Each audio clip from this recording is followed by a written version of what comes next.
I woke up drowning in darkness, unable to move my own fingers, only to hear my daughter discussing my death like she was planning a vacation. "We need to move fast," her husband whispered. "The beach house renovation won't pay for itself. And your mother? We dump him in that Medicaid facility in Newark. 2 birds, 1 stone." They thought I was gone. They thought the old woman had finally checked out, just another body waiting to be processed. But they didn't know I had just opened my eyes behind closed lids. And by the time they realized I was listening, I had already begun dismantling everything they thought they'd stolen. My name is Gloria Matthews. People used to call me Judge Matthews, or the Hammer, in legal circles, and this is how I taught my ungrateful daughter that you never bury a judge before she's finished deliberating.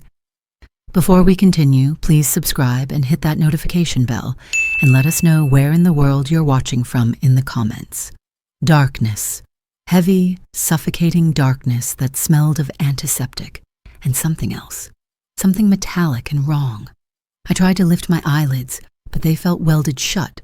I tried to wiggle my toes, to clench my fist, but the signals from my brain died somewhere in my shoulders, like electricity hitting a broken wire. Was I dead? No. The rhythmic beeping of a heart monitor told me I was still tethered to this world. Beep, beep, beep. That relentless digital metronome counting the seconds of a life I suddenly didn't recognize. I am Gloria Matthews, 62 years old. I spent 30 years as a federal judge, presiding over cases that would make your skin crawl. I've sentenced traffickers.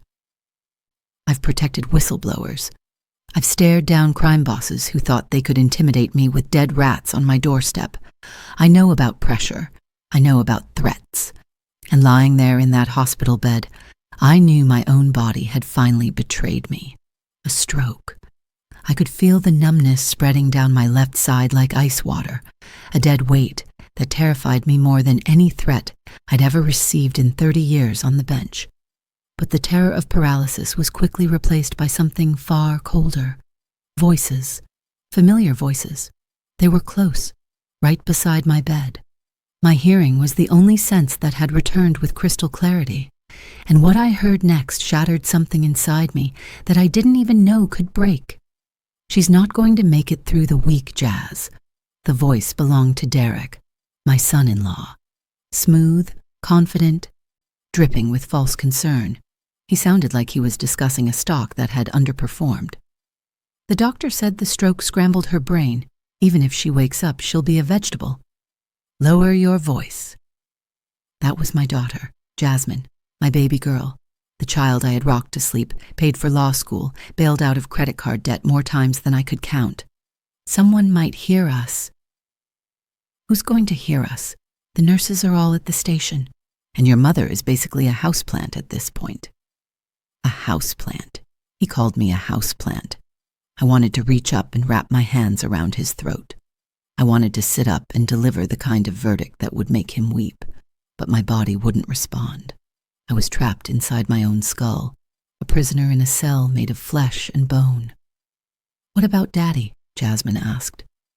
And for a moment, just a moment, I heard something soft in her voice, something that reminded me of the little girl who used to crawl into my lap during thunderstorms. But then Derek answered, and that softness evaporated like morning dew. "Your father is the bigger problem, actually. He doesn't even know what year it is anymore. We can't take care of him, Jazz. Once your mother is officially gone, we put him in that state facility in Newark, the one that takes Medicaid."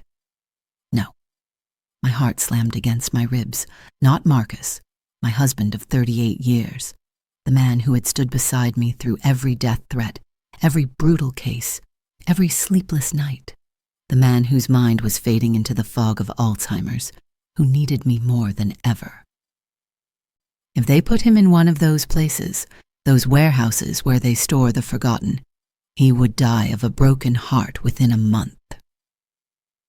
"We need to move on the house," Derek continued, his voice dropping to a conspiratorial hiss. "That brownstone is sitting on a gold mine. Harlem real estate is through the roof right now. We list it next month. Use the power of attorney. But Mom has all the documents locked up. Jasmine interrupted. She's paranoid. Everything's in that safe deposit box. Then we forge them. Who's going to challenge us? Your father doesn't know his own name half the time. And your mother? I heard the smile in his voice. She's never waking up. The beeping of the heart monitor accelerated. My pulse was spiking, the sheer force of my rage trying to kill me before they could. I heard footsteps. The door swung open. Her vitals are spiking, a nurse announced, alarm in her voice. BP is 180 over 115. We need to stabilize her. I felt a cold sensation flood my arm. The rage began to dull, chemically suppressed. But in that moment of chaos, as doctors rushed in and my daughter performed her concerned daughter act, I made a decision. I did not open my eyes. I let my body go limp. I let my breathing shallow out. I retreated back into the darkness, not because I was weak, but because I was strategic. You don't dismantle a corrupt system by announcing your investigation. You gather evidence. You build your case. And then, when they think they've gotten away with it, you drop the gavel. She's stabilizing, the doctor said after a few tense minutes. It was just a stress response. She's still in a deep coma. Hard to say if there's any meaningful brain function at this point. I heard Derek let out a long exhale. It sounded like relief. So what do we do now? Jasmine asked, and her voice had already shifted. The softness was gone. She sounded impatient, like someone waiting for a delayed flight. We wait for her to die, Derek said, and while we wait, we start clearing out the house. I want appraisers in there by Friday. They stayed for another 15 minutes. They talked about contractors. They talked about how they'd gut my kitchen to modernize the layout. They talked about my funeral like it was an inconvenience they needed to schedule around their dinner reservations. And then, the words that broke me completely. Honestly, Jasmine said, her voice bored, this is kind of a blessing. She was always so controlling. Always judging everyone from her little throne. The great Judge Matthews. She laughed, a cold, brittle sound. Well, look at her now. The door clicked shut. Silence returned to the room. But it wasn't the silence of death. It was the silence of a hunter waiting in tall grass. I waited. I counted the seconds in my head, testing my cognitive function. 1, 2, 3. My mind was sharp. The stroke had taken my left side, but it had left my intelligence intact. They had made a fatal miscalculation. Slowly, painfully, I forced my right eye to open. The room was dim, lit only by the glow of machines. My right hand felt heavy, like someone had filled it with sand. But I focused every ounce of my will into moving it. Move, move, you stubborn old woman. My fingers twitched. I reached for the IV line in my arm. The tape pulled at my skin. With a grunt of effort, I ripped the needle out. Blood trickled down my wrist, warm and sticky, but I didn't care. I needed my phone. They had taken my personal cell. Of course they had. But I had a backup. I always had a backup. 30 years of dealing with criminals had taught me that redundancy was survival. In the lining of my purse, which was hanging on the back of the door, was a burner phone. Prepaid, untraceable. I kept it for the kind of emergencies that never made it into case files.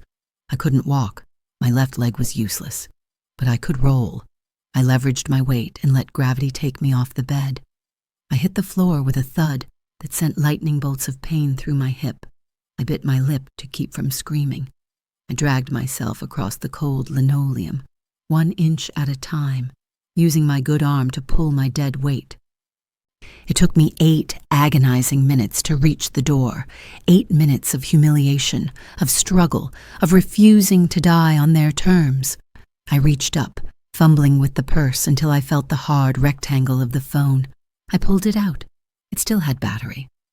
My fingers trembled as I dialed a number I knew by heart, a number belonging to the only person in this world I trusted completely, Denise Carter, my former law clerk, now a federal prosecutor with a reputation almost as fearsome as mine. The phone rang twice.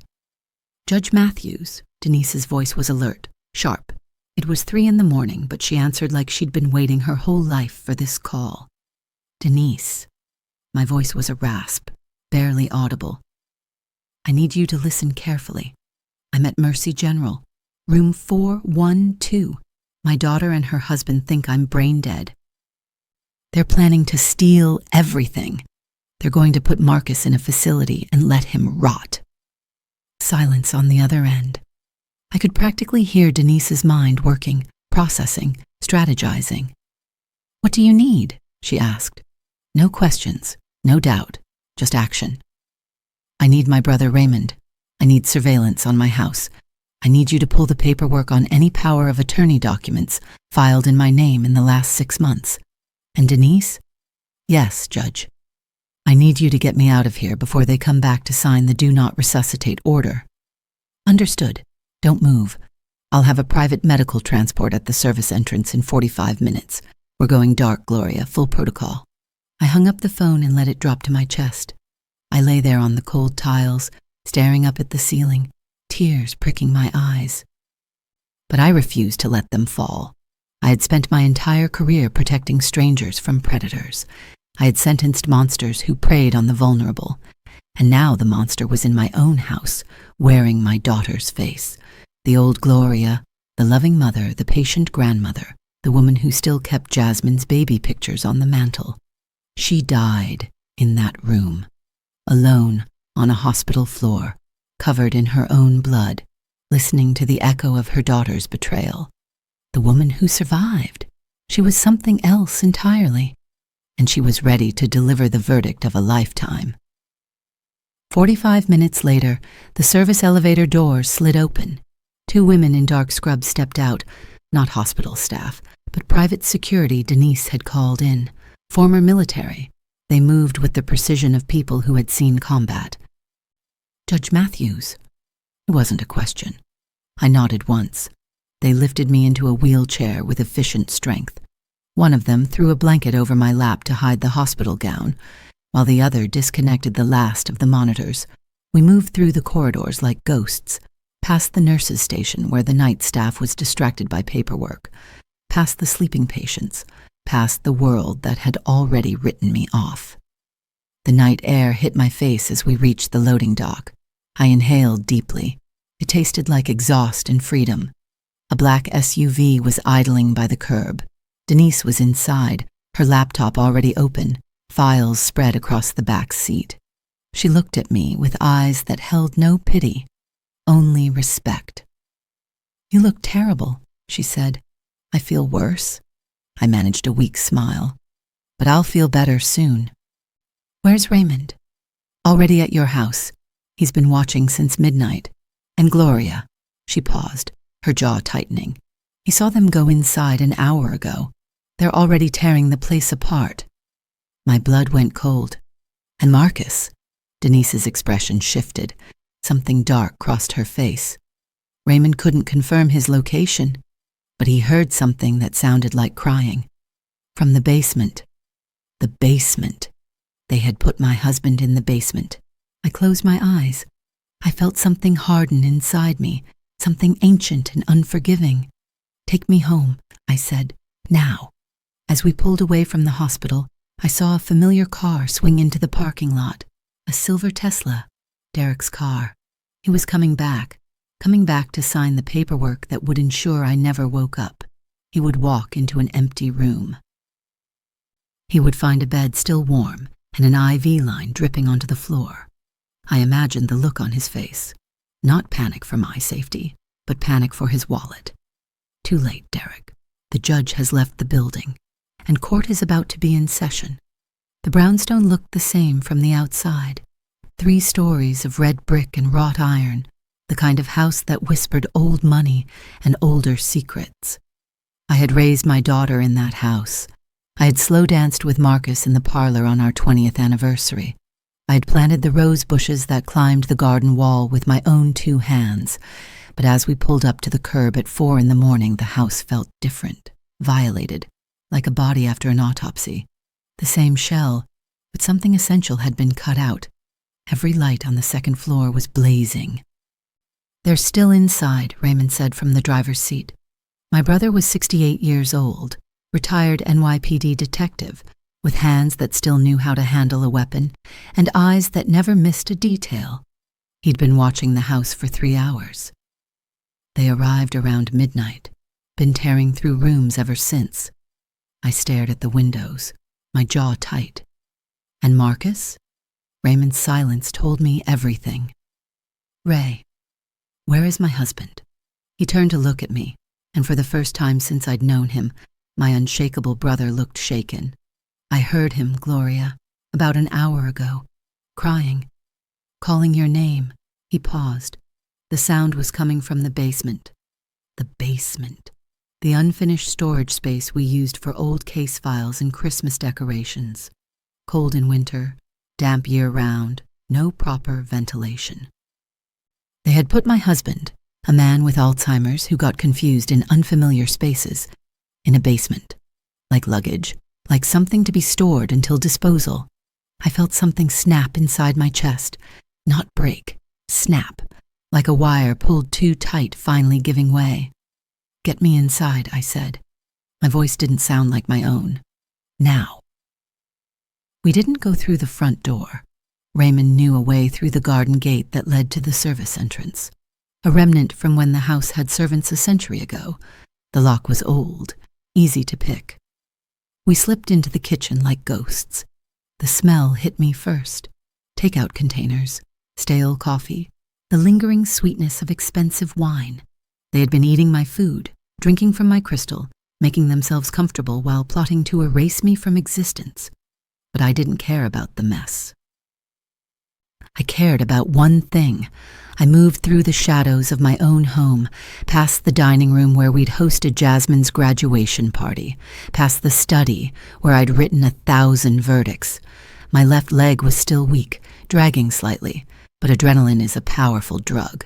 It pushed me forward. The basement door was at the end of the hallway, heavy oak, original to the house. It was locked from the outside. I slid the bolt back. The metal scraped, loud in the silence. I froze, listening for footsteps from upstairs. Nothing, just the muffled sound of Derek's voice complaining about something. They were too absorbed in their treasure hunt to notice. I opened the door. The stairs descended into darkness. The only light came from a bare bulb at the bottom, casting long shadows across the concrete walls. Marcus, I called softly. Baby? It's me. A whimper, then a voice, thin and frightened, floating up from the darkness. Gigi? Gigi, is that you? I want to go home. Please, I want to go home. My heart shattered into 1,000 pieces. I descended the stairs slowly, gripping the railing with my good hand. Each step felt like a mile. When I reached the bottom, the scene before me tore what remained of my soul clean out of my body. Marcus was sitting on a folding cot shoved into the corner between old filing cabinets and boxes of Christmas lights. He was wearing his pajamas, the blue ones I'd bought him last Father's Day. But they were stained. His silver hair, usually so neatly combed, was wild and matted. His hands were trembling, clutching a photograph. Our wedding photo. He must have had it in his pocket when they brought him down here. On the floor next to him was a plastic bowl of water and a half-eaten sandwich on a paper plate. They had treated him like a dog. No, worse than a dog. You don't lock a dog in a cold basement and forget about them. Marcus. I fell to my knees beside him, ignoring the screaming pain in my hip. I wrapped my arms around him and he felt so small, so fragile. When did he get so thin? Had they even been feeding him properly before this? Gigi. He looked up at me, and for a moment, just a moment, clarity broke through the fog in his eyes. You came back. They said you were gone. They said you weren't coming back. I'm here, baby. I'm right here. The lady was mean, he whispered, and his voice cracked like a child's. She yelled at me when I tried to use the stairs. She said I was in the way. She said... He stopped, his face crumpling. She said bad words, Gigi. Bad words about us. I didn't have to ask what words. I could guess. Jasmine had married Derek 5 years ago, and from the beginning something had shifted in her. The way she started making comments about those people at family dinners, the way she'd roll her eyes when Marcus and I spoke about our community, our history. I had told myself it was just Derek's influence, that my daughter was still in there somewhere. I had been a fool. "Don't worry about the bad words," I said, stroking his hair. "We're leaving. Right now. We're going somewhere safe." I helped him to his feet. He leaned on me heavily, his body shaking from cold and fear. We made it to the bottom of the stairs, and then the basement door swung open. Light flooded down from above, blinding us both. A silhouette stood at the top of the stairs, tall, broad-shouldered, backlit like a demon emerging from hellfire. Derek. Well, well, well. His voice was oil and venom, smooth and slick. Look who decided to wake up from the dead. He started down the stairs, each footstep deliberate, threatening. Behind him I heard Jasmine's voice. "Derek? What's going—" She appeared in the doorway, and when she saw me, her face went through a fascinating transformation. Shock, fear, and then, almost instantly, calculation. I watched her rearrange her features into something resembling concern. "Mom, oh my God, Mom, you're awake. We've been so worried about you." She pushed past Derek and rushed down the stairs, arms outstretched like she was going to embrace me, like she hadn't been plotting my death 48 hours ago. I held up my hand. "Stop." She froze mid-step. "Don't you dare touch me." "Mom, what are you—" "I heard you, Jasmine." My voice was ice, pure crystalline ice, the voice I used when sentencing the worst of humanity to spend their lives behind bars. In the hospital, I heard every word. Her face went pale. Derek stopped moving entirely. "You heard? Pull the plug. We need the money." Sound familiar? I took a step forward, positioning myself between them and Marcus.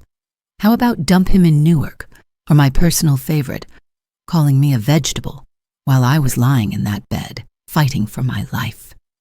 Jasmine's mouth opened and closed. She looked like a fish gasping for air. "Mom, you misunderstood. We were just—" I didn't misunderstand anything. I understood perfectly. For the first time in years, I understood exactly who you are. Derek recovered first. He always was the quicker snake. He took another step down, trying to position himself above me, to use his height as intimidation. "Gloria, let's all calm down here. You've been through a traumatic medical event. You're confused, disoriented. That's completely normal after a stroke. I'm a federal judge, Derek. I've heard better gaslighting from street corner con men. Don't insult us both." His eyes hardened. The mask slipped, just for a second, and I saw the predator underneath, the man who had seduced my daughter with promises of wealth and status, then drained her of her humanity piece by piece. "Fine," he said. "You want to do this the hard way? Let's do it the hard way." He pulled out his phone and dialed. The call connected almost immediately. "Yes, this is Derek Harrison. I need to report a mental health emergency. My mother-in-law has dementia and she's become violent. She's escaped from her care facility and she's holding my father-in-law hostage in the basement. We need police and a psychiatric evaluation team immediately." I stared at him. The audacity. The sheer, breathtaking audacity. "You think I don't have evidence?" I asked quietly. Derek lowered the phone slightly. "Evidence of what? The confused ramblings of a stroke patient? Good luck getting that admitted in court. I'm not talking about what I heard in the hospital, Derek." I allowed myself a small smile. "I'm talking about the cameras." The color drained from his face. "What cameras?" "The cameras I installed 6 months ago when I started noticing irregularities in my financial statements. The cameras that captured you forging my signature at this very kitchen table. The cameras that recorded my daughter calling her father dead weight and saying she hoped he'd die quickly to save on monthly fees." Jasmine made a sound, something between a gasp and a moan. "I have 47 hours of footage, Derek, time-stamped, backed up to 3 different secure servers.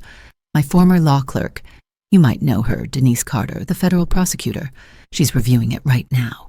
Derek's phone hand dropped to his side. I could hear the 911 dispatcher's voice, tinny and distant. Sir, are you still there?" "Here's what's going to happen," I continued, my voice steady as a surgeon's hands. You're going to hang up that phone. You're going to let us walk out of this house. And then you're going to pray that I decide to show you mercy when this goes to court." For a long moment, no one moved. The basement was silent except for Marcus's ragged breathing behind me. Then Jasmine stepped forward. "You don't have any footage," she said, and her voice was different now. Hard, cold, the voice of a stranger wearing my daughter's face. "You're bluffing. You've always been a bluffer, Mom. You think you're so smart, sitting up there on your bench, looking down on everyone.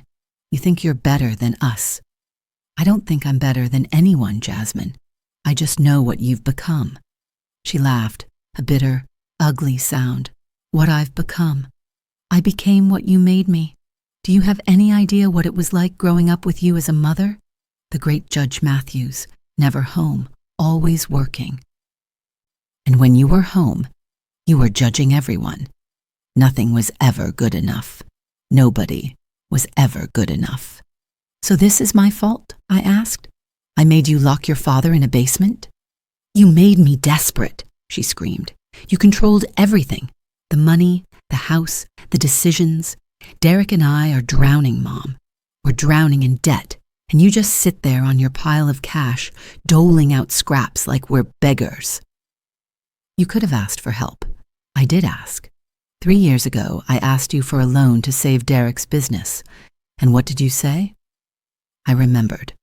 I remembered telling her that Derek's real estate ventures were too risky, that I'd help them with living expenses but not with speculation. I thought I was being prudent, protective. I hadn't realized I was planting the seeds of her resentment. "So instead of accepting help with conditions, you decided to steal everything and let me die?" Jasmine's face twisted. "I decided to take what should have been mine all along. And then she did something I never expected. She rushed me. She hit me in the chest with both hands, shoving me backward. My weak leg buckled. I went down hard, my skull cracking against the concrete floor. Stars exploded across my vision. "Jasmine, stop!" Derek shouted, but he didn't move to intervene. I felt hands grabbing at my clothes, searching my pockets. Jasmine was on top of me, her face contorted with rage, looking for something. "Where's your phone? Where are the camera controls? Give them to me." "Get off my wife, Marcus."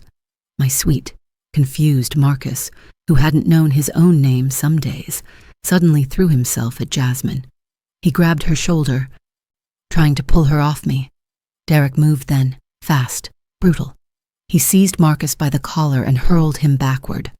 My husband, 70 years old, fragile, disoriented, flew through the air and crashed into the metal shelving unit. Boxes tumbled down around him. He crumpled to the ground and didn't move. "Marcus," I screamed. I tried to crawl toward him, but Jasmine pinned me down. "Where is it, Mom? Where's the backup?" I looked up at my daughter's face, inches from mine, and I saw nothing I recognized. No love, no remorse, just desperation and greed, twisted together into something monstrous. "You want to know where the backup is?" I whispered. "Yes. It's everywhere. It's with my lawyer. It's with the FBI. It's with 3 different news organizations on an automatic release if I don't check in every 12 hours. I smiled through the blood I could feel trickling from my scalp. "You could kill me right now, Jasmine. And by tomorrow morning, your face would be on every news channel in the country." She froze. "You're lying." "Am I? Are you willing to bet your freedom on that? Because you just assaulted a federal judge on camera." I pointed with my eyes toward the corner of the ceiling, where a small black dome was barely visible in the shadows. "Smile, baby girl. You're being recorded." Jasmine scrambled off me like I was on fire. She looked at the camera, then at Derek, then back at me. "We have to go," Derek said, his voice tight with panic. "We have to go right now." "What about—" "Leave them. We need to get ahead of this. We need lawyers. We need—" He was already halfway up the stairs. Jasmine hesitated. For just a second, she looked down at me, and I saw something flicker across her face. Fear? Regret? Shame? Then it was gone. She turned and ran up the stairs after her husband. I heard the front door slam. A car engine roared to life. Tires squealed. They were gone. I I crawled across the cold concrete floor to my husband. He was breathing, thank God, but there was blood seeping from a cut on his forehead, and his eyes were closed. Marcus, baby, wake up. His eyes fluttered open. He looked at me, confused, scared. Gigi, did I fall? Yes, baby, but you're going to be okay. Help is coming. I could already hear Raymond's heavy footsteps pounding down the stairs. I could hear Denise's voice on a phone, shouting instructions. I held my husband's hand and watched the blood from my own head wound drip onto the floor. We had survived, but this was far from over. The next 72 hours were a war on two fronts. While Marcus and I recovered in a private medical facility Denise had arranged, discreet, secure, off the grid, Jasmine and Derek launched their counterattack. And it was masterful. I'll give them that. Within 24 hours, Jasmine had filmed a tearful Instagram video that went viral. I watched it from my hospital bed, my head still bandaged, my heart turning to stone. I need everyone to know the truth about what my mother has done to our family, she said, her voice breaking convincingly. My mother has early onset dementia. She's been paranoid for months, accusing us of stealing, hiding cameras everywhere like we're criminals. Last night, she showed up at our home. She escaped from her care facility, and she attacked me. She attacked my husband. All we've ever wanted is to help her, and this is how she repays us. She held up her arm to show a bruise, the bruise I hadn't given her, the bruise she must have given herself. She's filing false reports. She's trying to have us arrested, but we won't be silenced. We won't let her use her connections as a former judge to railroad us. We're the victims here. By the next morning, there were protests outside the courthouse, people holding signs that read, "Justice for Jasmine" and "Elder abuse is real." Derek had found a lawyer, a flashy personal injury type who smelled cameras the way sharks smell blood, and was threatening to sue me for defamation. The narrative had flipped. I was no longer the stroke victim whose daughter had tried to kill her. I was the crazy, paranoid old woman terrorizing her innocent children. I sat in my hospital room, watching the coverage, feeling the walls closing in. Denise was pacing by the window, phone pressed to her ear. Raymond sat in the corner, cleaning a pocket knife with methodical precision.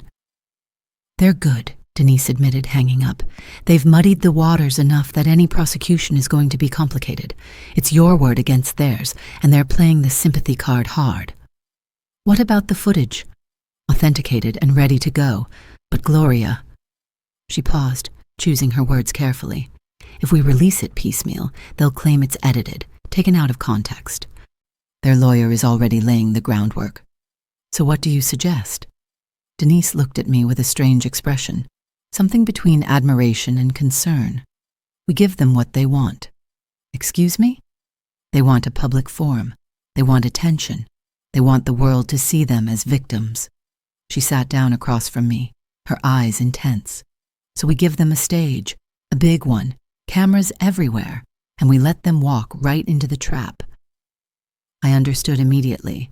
It was a strategy I had used before in cases where the defendant was so arrogant, so convinced of their own cleverness, that the best thing to do was give them enough rope to hang themselves. "What did you have in mind?" Denise smiled. "How do you feel about a family reconciliation?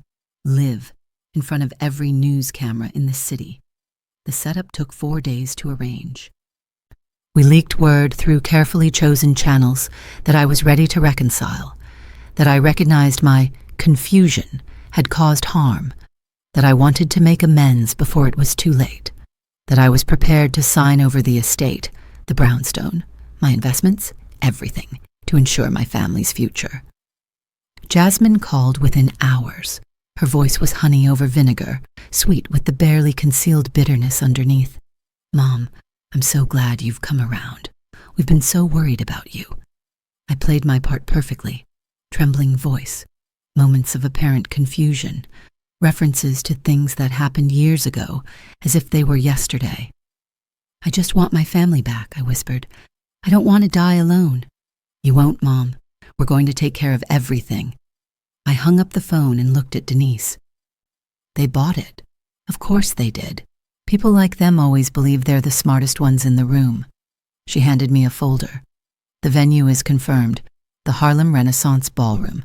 Saturday night. Full press attendance. The mayor's office is sending a representative, and I've got a special surprise waiting in the AV booth. I opened the folder. Inside was a timeline, a guest list, and a series of photographs. What's this? Evidence we gathered while you were recovering. Turns out Derek's been a busy boy. His real estate business didn't just fail, it collapsed because he was running a mortgage fraud scheme. 3 investors are willing to testify. And Jasmine? Denise's smile sharpened. Her social media empire is built on undisclosed sponsorships and fake charities. The IRS is very interested in having a conversation with her. I closed the folder. Saturday night. Saturday night, Denise confirmed. They're going to walk into that ballroom expecting to collect an inheritance. They're going to walk out in handcuffs. I looked out the window at the city skyline, the buildings I had helped protect for 30 years, the streets where I had raised a family, the home that had been violated by my own blood. Good, I said. Make sure there's champagne. I want them comfortable right up until the moment the floor drops out. Saturday arrived wrapped in gray clouds, like the sky itself knew what was coming. The Harlem Renaissance Ballroom was a cathedral of golden light and polished marble, the kind of venue that made ordinary people feel important and important people feel immortal. I had chosen it deliberately. Jasmine always loved expensive things. She would walk in expecting a coronation. She had no idea she was walking into a courtroom. But here's the question I kept asking myself as I stood behind the velvet curtains, watching the guests arrive on the security monitor. Would I be able to go through with it? When the moment came, when I looked into my daughter's eyes and destroyed everything she thought she had, would the mother in me hesitate? I didn't know the answer, and that uncertainty terrified me more than anything Jasmine had done. The ballroom filled quickly. Denise had done her work well. Every major news outlet in the city was represented. Cameras lined the back wall like a firing squad. The mayor's deputy sat at a reserved table near the front, sipping sparkling water and checking his phone. And then they arrived. A black limousine pulled up to the entrance. I watched on the monitor as Derek stepped out first, adjusting his designer tie, surveying the crowd with the satisfaction of a man who believed he had already won. He reached back and helped Jasmine emerge. She was wearing white. Of course she was. A flowing ivory dress that made her look angelic, innocent, the martyred daughter finally reconciling with her troubled mother. Her hair was styled perfectly. Her makeup was subtle, sympathetic. She looked like a victim. She looked like a lie wrapped in silk. They walked the red carpet together, pausing for photos, offering humble smiles to the reporters who shouted questions. I heard Jasmine's voice through the speakers, soft and rehearsed. We're just here to heal. Family is everything. We forgive our mother, and we hope she can forgive us too. Forgive them, as if they had simply forgotten my birthday, rather than plotted my death. I turned away from the monitor. My hands were trembling, not from fear, but from the effort of holding back 30 years of judicial restraint. I wanted to storm out there and tear their masks off myself, but that's not how justice works. Justice requires patience, evidence, process, and witnesses. Lots and lots of witnesses. The lights in the ballroom dimmed. A hush fell over the crowd. I stepped out from behind the curtain.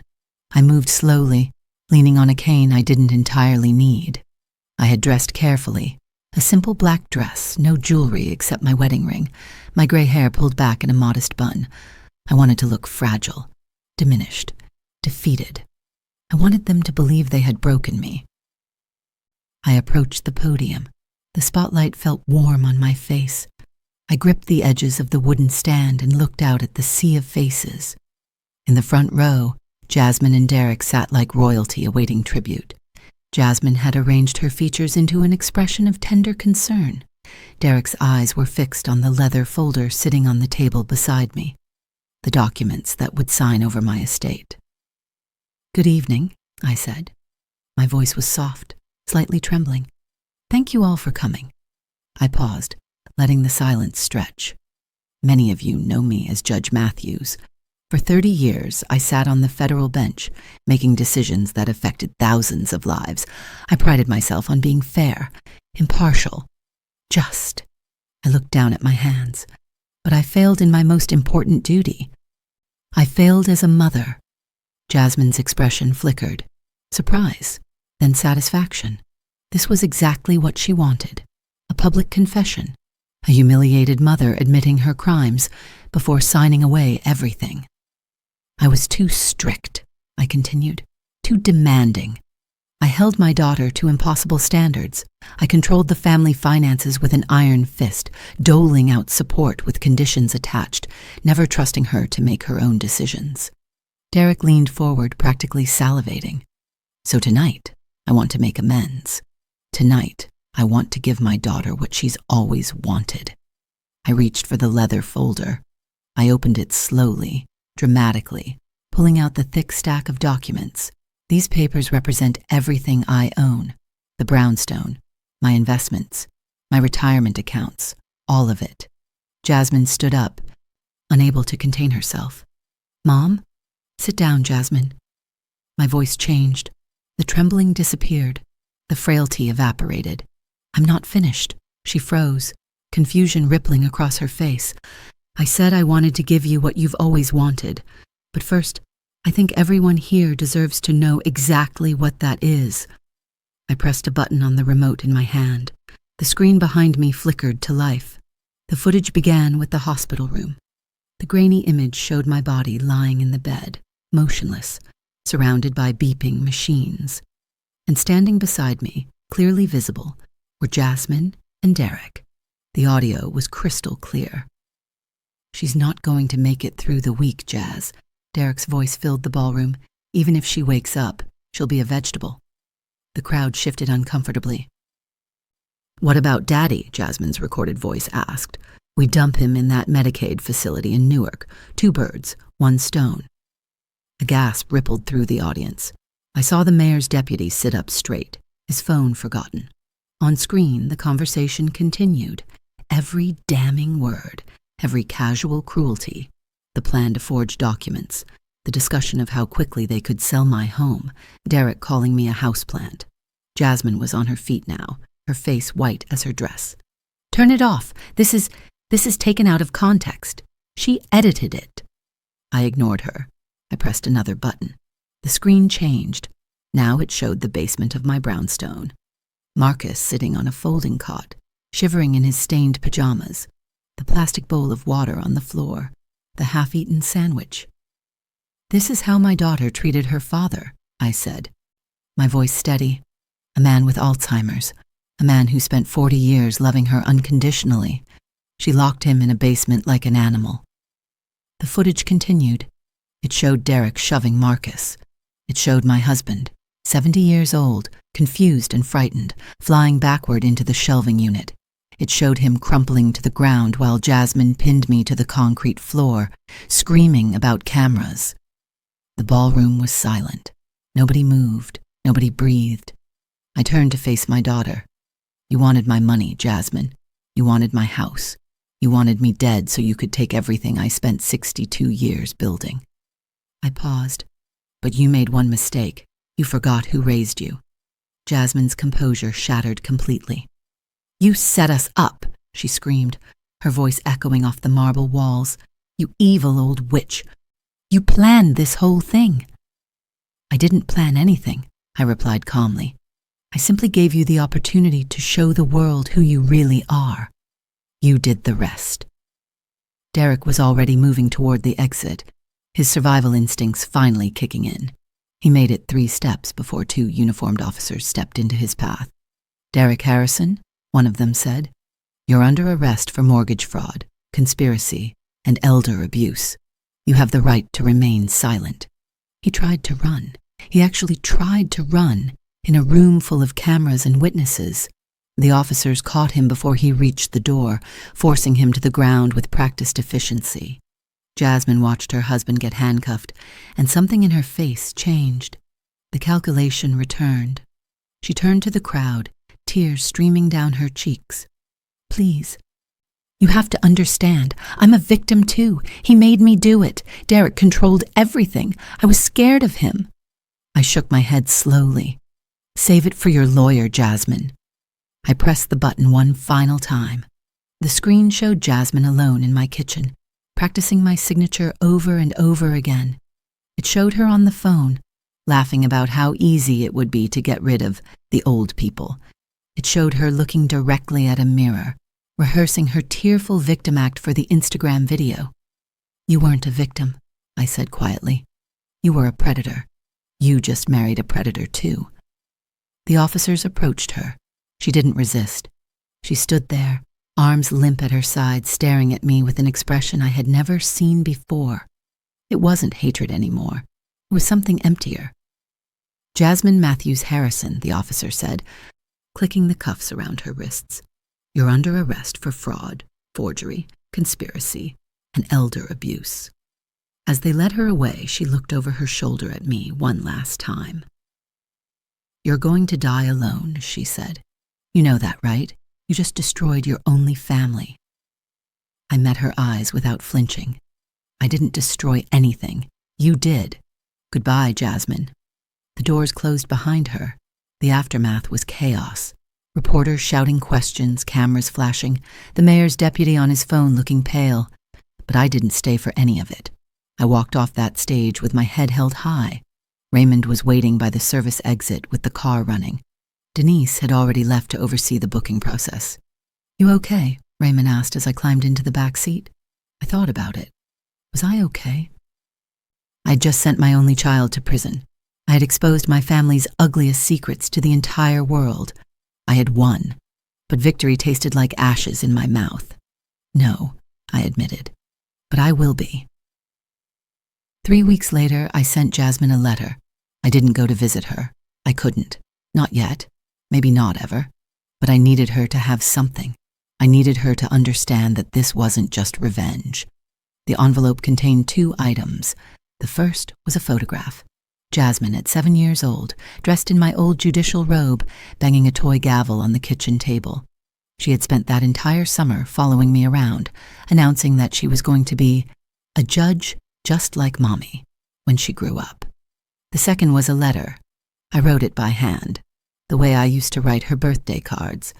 Jasmine, I'm not writing to gloat. I'm writing because I need you to understand something. I loved you. I still love you. That will never change, no matter what you've done. But love doesn't mean enabling destruction. Love doesn't mean letting someone hurt you or hurt the people you've sworn to protect. You chose greed over family. You chose cruelty over compassion. Those were your choices, and now you have to live with the consequences. I won't pay for your lawyer. I won't visit you. I won't pretend that reconciliation is possible right now.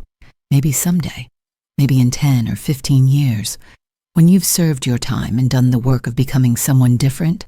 But until then, I need you to sit with what you've done, not to punish you, to save you, because the person you became, that person was going to destroy herself eventually. This way, at least.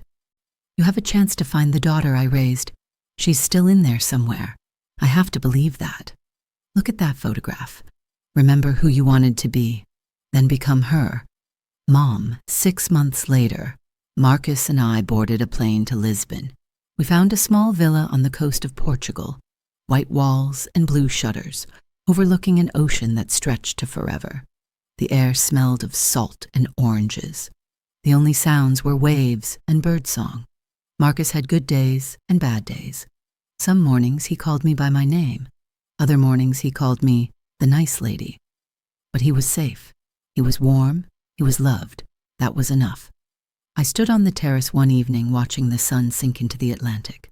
I thought about everything I had lost, my daughter, my home, the future I had imagined for my family. But I also thought about what I had saved. My dignity, my husband, my sanity, my self-respect. I had spent 30 years delivering justice for strangers.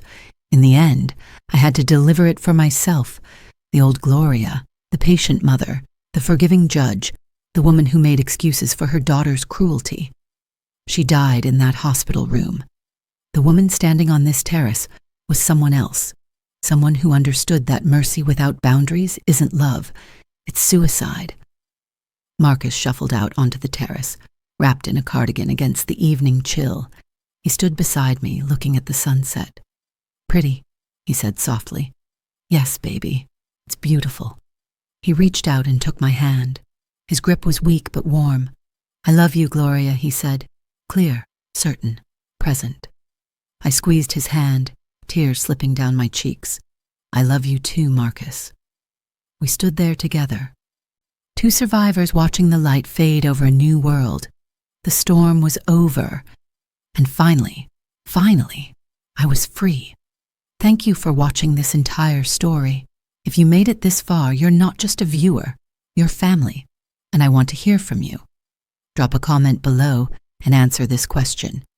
If you were in Gloria's shoes, would you have given Jasmine a second chance? Or do you believe some betrayals are beyond forgiveness? Hit that subscribe button if you haven't already and click the bell so you never miss a story. Until next time, remember, blood makes you related. Loyalty makes you family. Know the difference. I'll see you in the next one.